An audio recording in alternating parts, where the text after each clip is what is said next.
Graça e paz, irmãos, amém? Nós vamos, essa noite, olhar para aquilo que alimenta o nosso coração, a nossa alma. Eu convido você a abrir a sua Bíblia comigo, em Mateus capítulo 6, texto muito conhecido, que tem falado profundamente ao meu coração. Em dias que nós vivemos preocupados, ansiosos, com tantas coisas. Talvez você já tenha ouvido um dado recente, uma pesquisa, que 80% dos nossos pensamentos estão relacionados ao passado e ao futuro. Você gasta mais tempo do seu presente pensando em coisas que você não pode mais voltar, que você não pode mais mudar, ou olhando para aquilo que você ainda não viveu, não experimentou e também não está no controle das suas mãos. Por isso, esse texto nos convida a não andarmos ansiosos com coisa alguma. Eu quero ler a partir do verso 19 até o verso de número 34. Esse texto está num sermão que Jesus intitulou como um Sermão do Monte, a partir do capítulo 5, falando na linguagem de John Stott, de valores que estão na contramão, que estão na contracultura daquilo que nós vivemos hoje. E a palavra do Senhor nos diz: não acumulem para vocês tesouros da terra, onde a traça e a ferrugem destroem, e onde os ladrões arrombam e furtam. Mas acumulem para vocês tesouros nos céus, onde a traça e a ferrugem não destroem, e onde os ladrões não arrombam e nem furtam. Pois onde estiver o seu tesouro, ali também estará o seu coração.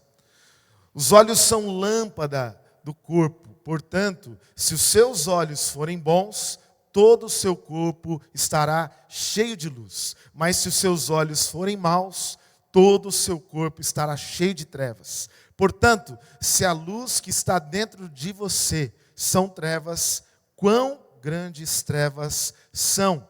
Ninguém pode servir a dois senhores, pois odiará um e amará o outro, ou se dedicará a um e desprezará o outro. Vocês não podem servir a Deus e ao dinheiro. Verso 25. Por isso digo a vocês que não se preocupem com a própria vida, quanto ao que comer, beber, nem com o corpo, quanto ao que vestir. A vida não é mais importante do que a comida e o corpo mais importante do que a roupa. Observem as aves do céu, não semeiam, nem colhem, nem armazenam em celeiros, contudo o Pai Celestial de vocês as alimenta. Vocês não têm muito mais valor do que elas? Quem de vocês, por mais que se preocupe, pode acrescentar uma hora que seja da sua vida? Por que vocês se preocupam com as roupas? Vejam como crescem os lírios do campo. Eles não trabalham, nem tecem, contudo digo a vocês que nem Salomão, em todo o seu esplendor, vestiu-se como uma deles. Se Deus veste assim a erva do campo, que hoje existe e amanhã será lançada no fogo, não vestirá muito mais a vocês, homens de pequena fé. Portanto, não se preocupem dizendo: o que comeremos, o que beberemos, ou o que vestiremos, pois os gentios é que correm atrás dessas coisas, mas o Pai Celestial de vocês sabe que precisam delas. Busquem, pois, em primeiro lugar, o reino de Deus e a sua justiça, e todas essas coisas serão acrescentadas a vocês. Portanto, não se preocupem com o amanhã, pois o amanhã trará as suas próprias preocupações. Basta a cada dia os seus próprios problemas. Feche seus olhos mais uma vez. Senhor, fala ao nosso coração. Nós precisamos ouvir a Tua voz, Por isso, aquieta, ó Deus, os barulhos da nossa alma, para que o Senhor tenha lugar cativo, ó Deus, e a Tua voz, o Teu Espírito, fale conosco nessa noite, de uma forma especial, em nome de Jesus. Amém. Rubem Alves, ele vai dizer que a ansiedade é ter medo de um perigo que, por enquanto, só existe no cenário que nós mesmos imaginamos. Já tem também a grande estatística que quase 90% das coisas que nós perdemos o sono, a alegria, a paz, não se concretizam. Por isso, as ansiedades que eu e você vivenciamos dia a dia são coisas que muitas vezes nós criamos. O nosso medo, o nosso excesso de preocupação com aquilo que está nas nossas mãos, porque na verdade nós não confiamos em Deus. E na linguagem de Jó, ele iria dizer: o mal que eu temia me sobreveio, porque o medo teme aquilo que acontece. Você fica com tanto medo que vai perder que você perde. Você fica com tanto medo que vai dar errado que dá tudo errado. E Jó diz isso. Aquela pessoa que tem medo de ser traída, ela vive angustiada, nunca foi, mas ela perde tanto a alegria que um dia ela é. Medo de perder o emprego, ela não dorme, ela acorda todo dia achando que não vai conseguir, que não vai dar certo, e ela perde. Paul Tournier, ele vai dizer: o medo cria aquilo que teme.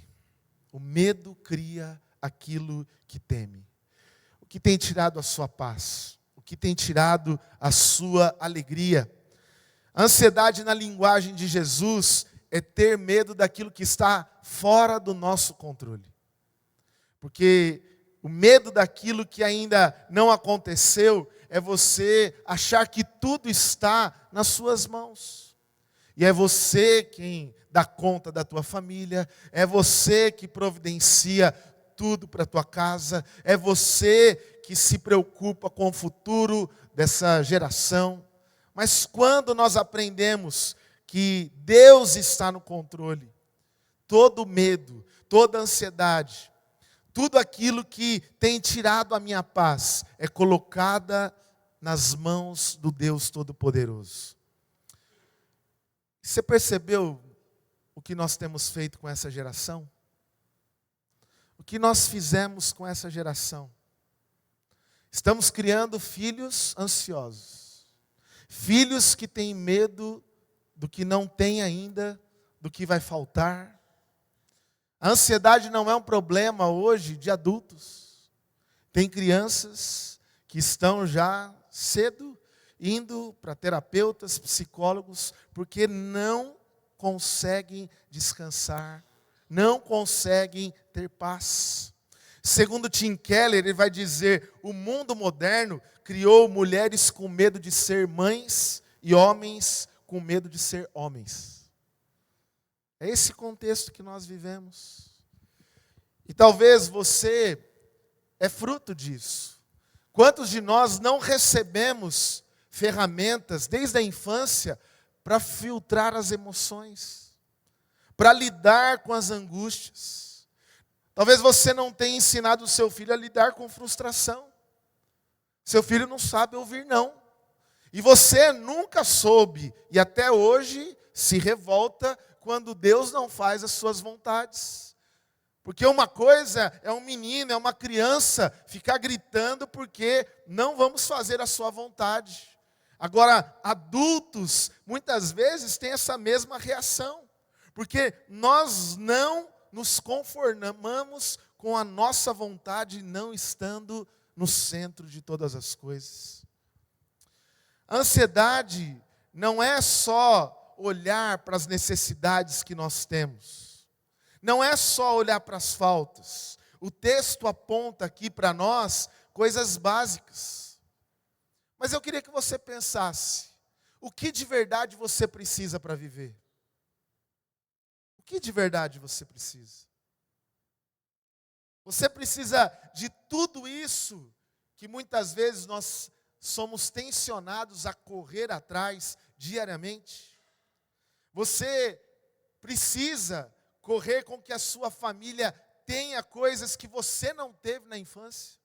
E agora você se sente na obrigação de trabalhar, de ganhar, de fazer sacrifícios, de não estar na sua casa para dar aquilo que você não teve. A Bíblia diz que nós não seríamos isentos de lutas, de problemas, de angústias. No mundo tereis aflições, mas tende bom ânimo. Jesus não prometeu para mim e para você vida fácil. Essa ideia de ser feliz a todo custo não é uma promessa bíblica. É uma promessa de um mundo onde tudo é válido para ser feliz. Mas o que você precisa para ser feliz, meu irmão? Nós precisamos, na verdade, de conhecimento de quem Deus é. Nós precisamos de sabedoria. E você percebe que hoje não nos falta conhecimento. Nós somos a geração que tem mais oportunidade de conhecer, de saber. Tem cursos de tudo para todos os gostos. Hoje você pode acessar pela internet e fazer um curso online de qualquer assunto que você queira. Nós temos acesso à comunicação, às informações do mundo todo. Talvez você já está sabendo que queimou a bomba de água da cidade e vai faltar água. Vocês estão sabendo? A gente sabe rápido. As notícias correm rápido. Mas isso não tem feito de nós uma geração mais feliz. Nós somos ainda mais angustiados. Nós somos mais pressionados, mais complicados. Sabemos de tudo, somos especialistas de quase todos os assuntos. Mas não sabemos lidar com as nossas emoções. Não sabemos lidar com as angústias da vida. E por isso, esse texto é para nós um convite a não andarmos ansiosos. Esse texto é um convite para colocarmos a nossa vida naquilo que de fato vale a pena. E esse texto já começa dizendo para mim e para você que olhar para a vida com ansiedade é revelar que nós não confiamos em Deus. É revelar que nós sabemos mais do que Ele a respeito da nossa própria vida. Mas olha só que interessante. A gente quer viver a vontade de Deus, mas nós vivemos algumas dicotomias. Nós temos a agenda cheia, mas o coração vazio. Nós temos muito trabalho, mas pouca realização. Nós vivemos nesse mundo de pessoas que encontram um lugar de celebridade, de encontrar um lugar de valor, mas nós temos poucas referências que valem a pena serem seguidas. Nós vivemos essa realidade, poucos para nos inspirar, e nós precisamos olhar para aquilo que vale a pena nesse mundo que nós vivemos. Por isso o texto de Mateus revela em primeiro lugar que a nossa ansiedade é uma afronta à soberania de Deus. Por isso que ele diz, não andeis ansiosos e preocupados. Em segundo lugar, que a ansiedade escancara a nossa falta de fé. O último versículo que nós lemos fala que nós devemos não nos preocupar com o amanhã, porque o amanhã trará suas próprias preocupações. E sabe quem se preocupa? Os pagãos, aqueles que não creem, aqueles que ainda não conheceram a verdade. Por isso, a ansiedade é falta de fé, irmão. Mas em terceiro lugar, revela que as prioridades do reino nem sempre são as nossas prioridades. Que aquilo que você tem buscado está em contradição àquilo que Deus tem para mim e para você. Por isso, o texto começa dizendo, lá no verso 19, que nós muitas vezes temos o nosso coração no lugar errado. Porque aonde está o teu tesouro, ali está o teu coração. Aquilo que você ama, aquilo que você valoriza, isso é o que o teu coração vai buscar. E é verdade que se você ama o dinheiro, você vai morrer por ele. É verdade que se você valoriza coisas que esse mundo tem nos ensinado, você vai se dar conta que você está sendo como qualquer pessoa que não conhece a Deus. Irmãos, é verdade que por mais que você se realize, por mais que você tenha uma bela família, não é só eu e você que sentimos que algo ainda falta. Aí fora, quando você sair durante a semana, você vai perceber que as pessoas, por mais do que elas têm, mais do que elas conquistam, elas ainda sentem uma falta. E a falta de perceber que Deus é quem nos completa. Que se Ele não for o nosso tesouro, nós vamos colocar o nosso coração dividido com as coisas desse mundo. Por isso que o texto vai dizer, não divida o seu coração. Não tenha dois senhores. E qual tem sido o Senhor que tem guiado a sua vida? Quem tem guiado as suas vontades? Quem tem satisfeito o seu coração? O texto fala, ou Deus, ou a Mamon. Ou você é servo do Deus vivo, ou você é servo daquele que te suga. Porque Mamon é aquele que suga tudo aquilo que a gente tem.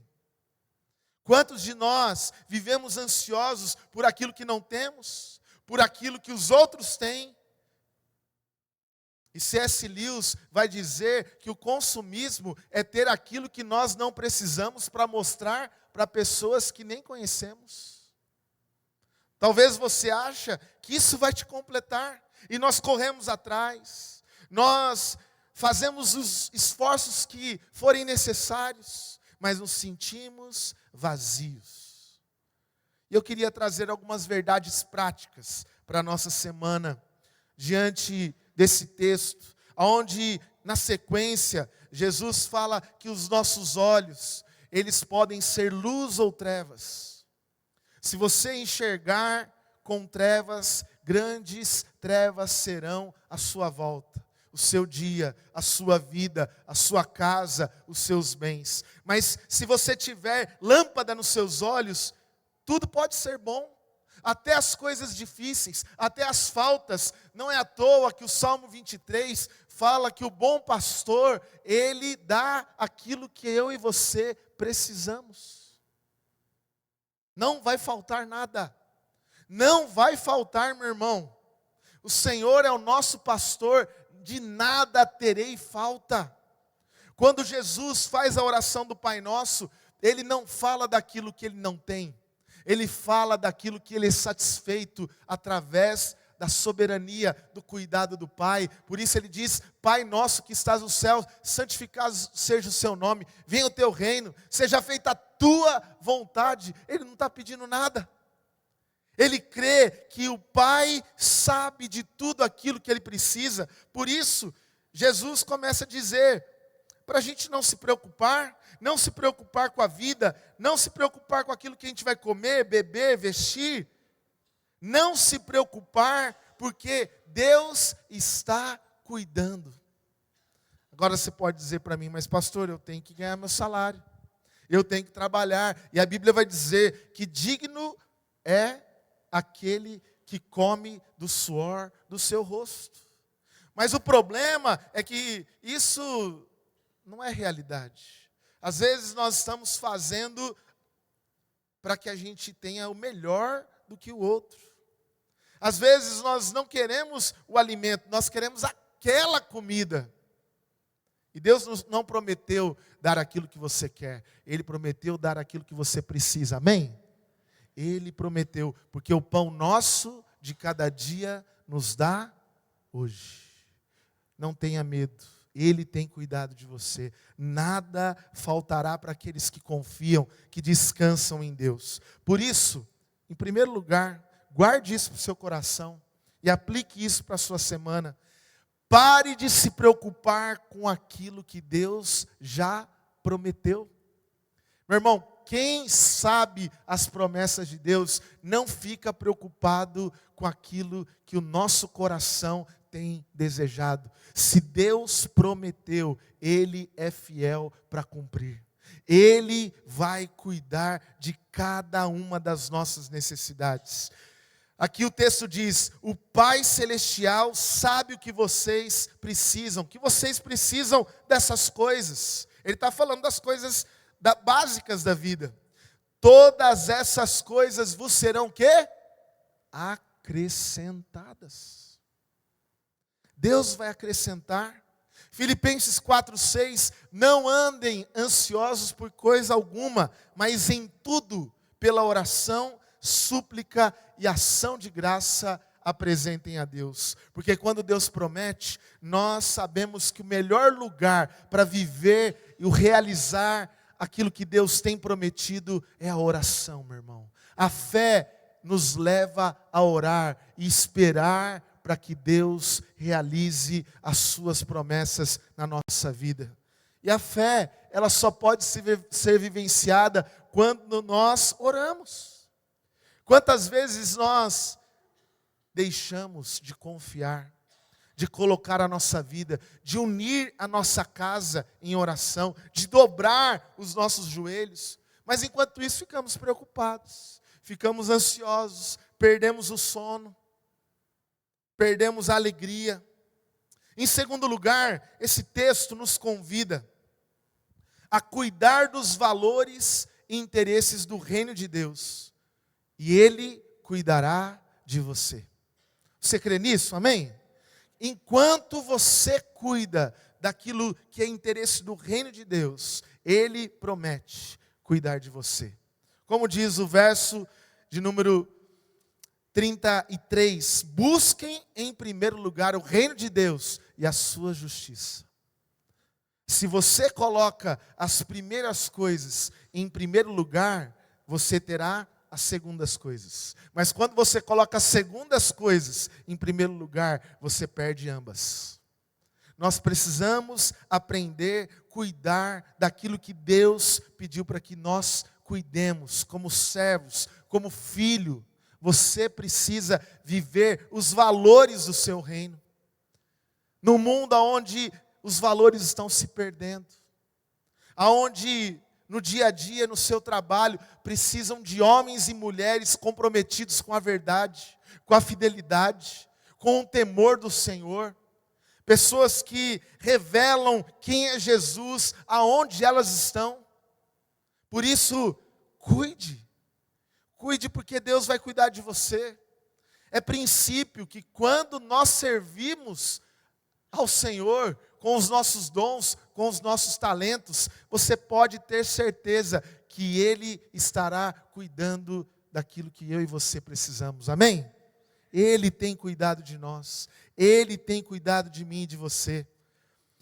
Se não é para acumular, a Bíblia diz que ser avarento é usar aquilo que Deus te dá de forma que Ele não deseja. Quando eu e você usamos aquilo que Deus tem para o nosso desejo, da nossa forma, com a nossa vontade, nós perdemos de vista o que é viver uma vida que sabe doar. Jesus disse que Ele veio para servir e não para ser servido. Nós vivemos uma cultura que a gente gosta de ganhar, a gente gosta de receber.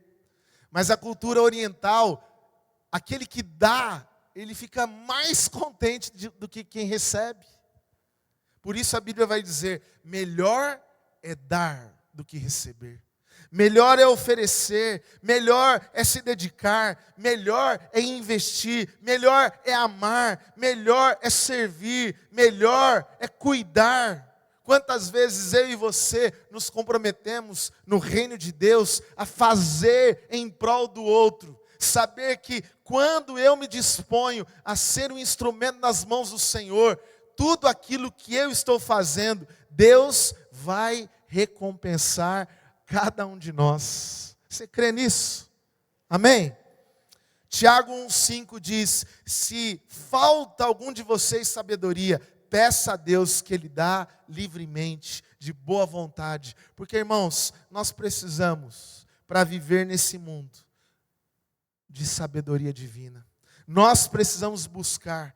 E Provérbios 3,13 diz: como é feliz aquele que acha sabedoria, o homem que tem entendimento, pois a sabedoria é mais proveitosa que a prata e rende mais do que o ouro.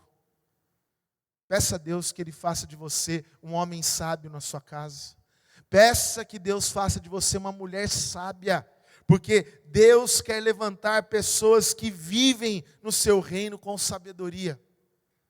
Em terceiro lugar, quando eu comecei dizendo aqui que a ansiedade escancara a nossa falta de fé, talvez você se sentiu como eu sou incrédulo, Senhor.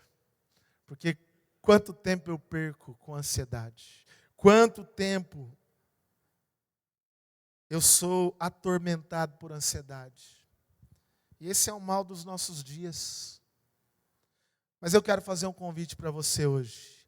Submeta a sua ansiedade ao senhorio de Cristo. Hoje você pode pedir: Senhor, seja Senhor da minha vida, e eu posso deixar toda a minha ansiedade. Mamon significa que naquilo que se confia, naquilo que se deposita. Talvez você tenha depositado a sua vida naquilo que não é Deus.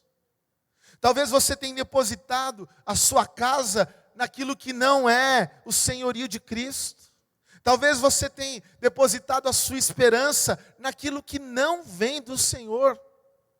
Por isso, Tim Keller vai dizer o seguinte: Deus olha para o ansioso e diz: eu rasguei o meu filho em pedaços por você, e você tem medo que eu não lhe dê o que você precisa? Eu rasguei o meu filho para morrer no seu lugar, e você tem medo que falte alguma coisa? Você tem medo, meu irmão, que o amanhã seu vai ser difícil?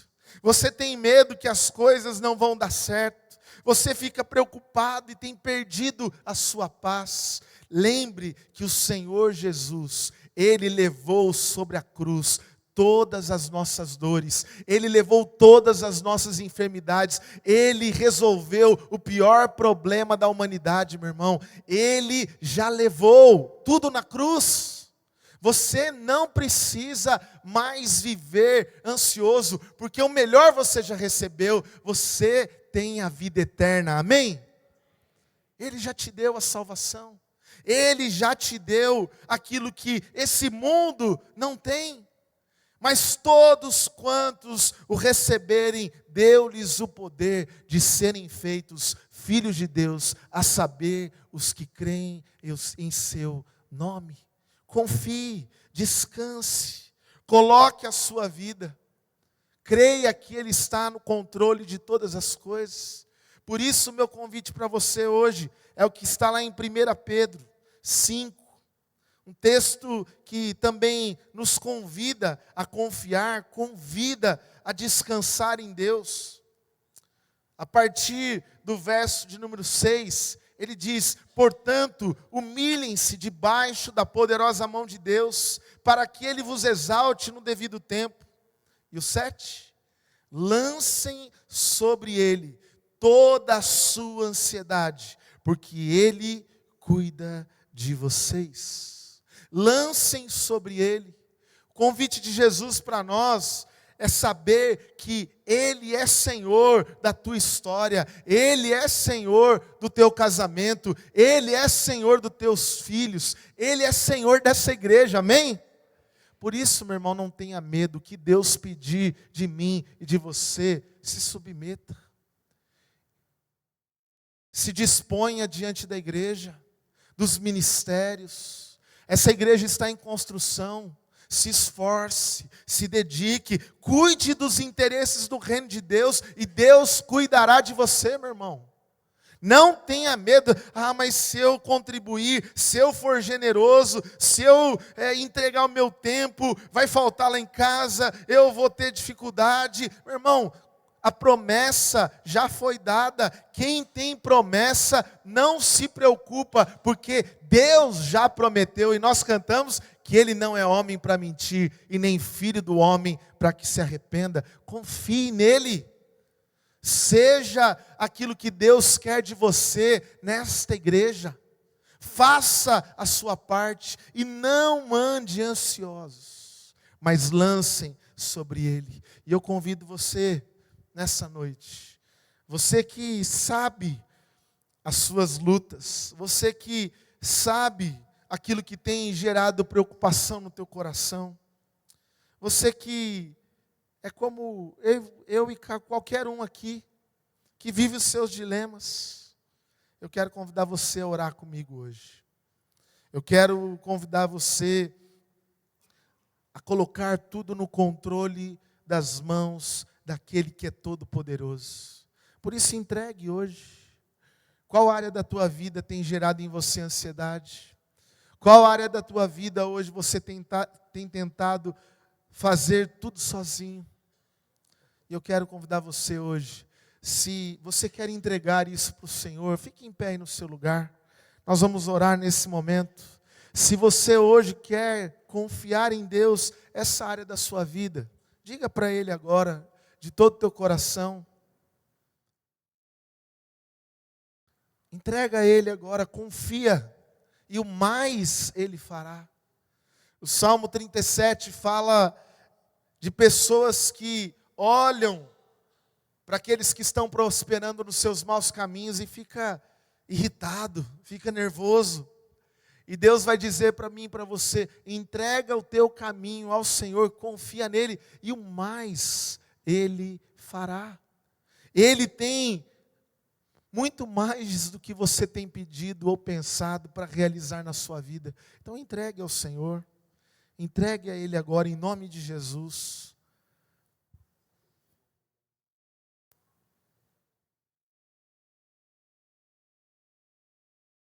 Entregue ao Senhor, confia nele, lance sobre Ele, descanse no Senhor.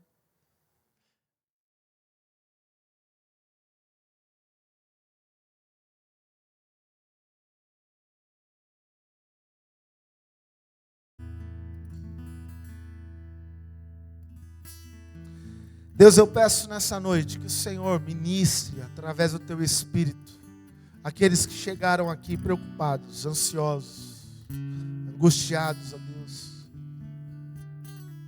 tentando com a sua própria mão, com a sua própria força, preocupado com o passado, ansioso com o futuro, mas hoje nós lançamos sobre aquele que é a rocha mais forte do que cada um de nós.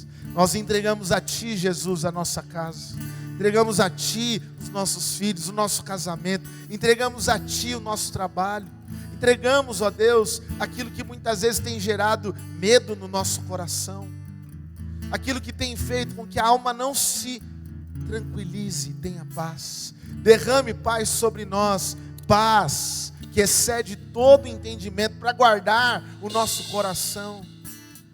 E eu peço, Pai, em nome de Jesus, que cada um que está aqui nessa noite possa sair, ó Pai, crendo que o Senhor tem promessas. E aquele que tem promessas não precisa ter medo, não precisa viver ansioso.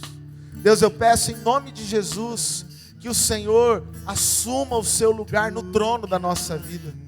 Assuma nesse coração, ó Pai, o teu lugar. Em nome de Jesus. E que o Senhor faça, ó Pai, com que todo temor, todo peso que estava sendo carregado, seja, ó Deus, hoje colocado diante daquele que pode carregar todo o nosso fardo. Por isso nós entregamos a Ti hoje em nome de Jesus. Amém? Vamos dizer: e eu entrego